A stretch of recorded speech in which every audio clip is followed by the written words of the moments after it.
Kodėl?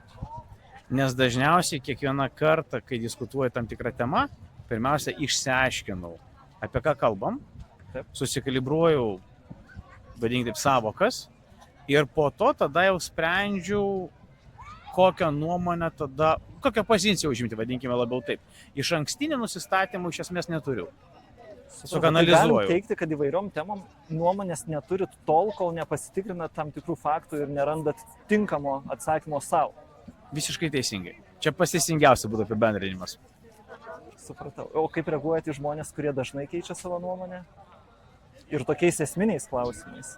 Viskas priklauso nuo to, kodėl taip įvyksta. Jeigu žmogus pripažįsta sąžiningai klydęs ir pradžioj turėjęs nusistatymų ar požiūrio tam tikro, ir po to gavęs kitokių duomenų ar informacijos ar įrodymų suprato, kad jisai klydo ir dėl to pakeitė nuomonę, tai tą aš galiu pateisinti.